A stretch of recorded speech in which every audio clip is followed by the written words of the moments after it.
Concern na tayo sa points sa mai-increase sa sweldo.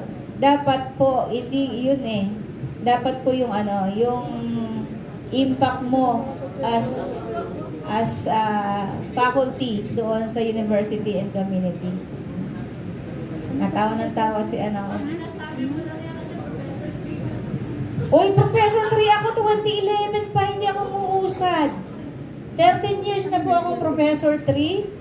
Hindi pa ako makagraduate. Yun po yung dahilan, yung extension.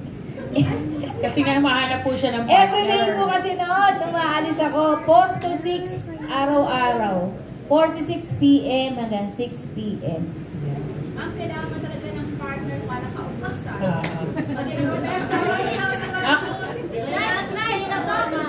Professor 6 na si Doc Jovi. Kaya kailangan na ng partner. Ang kabatch ko noon sa professorship si Dr. Fausto Hilario. Okay, ganito na. Napag-uusapan po yan, no?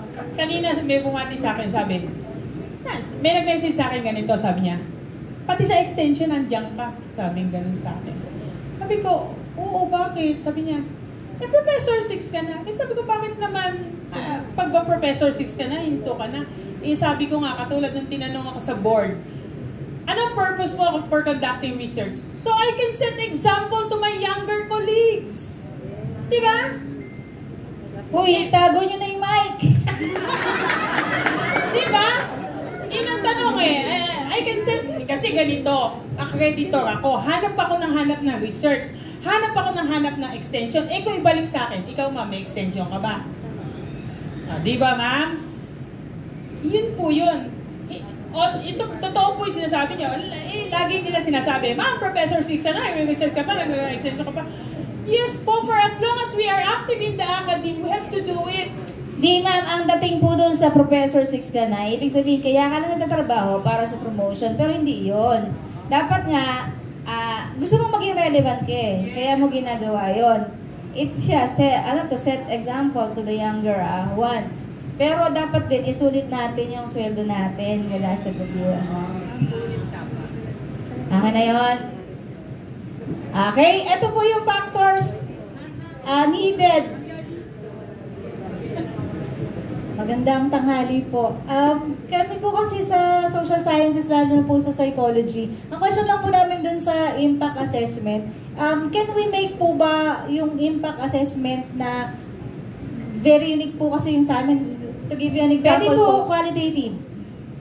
Qualitative pwede po. Opo, kasi nahirapan po kami ng mga nakita po namin impact assessment instrument ay parang hindi sa amin. Si Sir Musca po gumawa ng qualitative impact study. Opo, kasi yung problem po sa namin, bahay pangarap. mental health. Ang aming pong extension program ay mental health. We're thinking, paano ba namin susukatin yung mental health and parenting seminars po. Yung impact, po namin, hindi namin magawa. Pwede pong, saan po kaya kami pwedeng makakuha nung ginawa po ni Dr. Musca? Sir Musca, syempre, yung number 1. Number 2 sa kanila. Actually, ma'am, you can devise your own. Yun po yung question namin. Yes, kasi po. ang mga nakakarating po sa amin na instrument, laging hindi applicable po sa amin. Opo, you can actually devise your own based dun sa study nyo.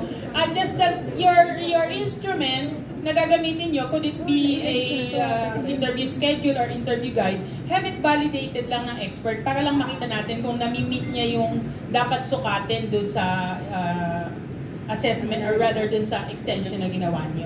Actually, sa research po, mas maganda yung customize yung instrument unless meron lang talagang standardized na. Even the need assessment survey, meron si ESO, pero pwede pa rin kayo mag-devise sa sarili nyo. Ganon din sa impact assessment. Meron si ESO, kami pa nga ang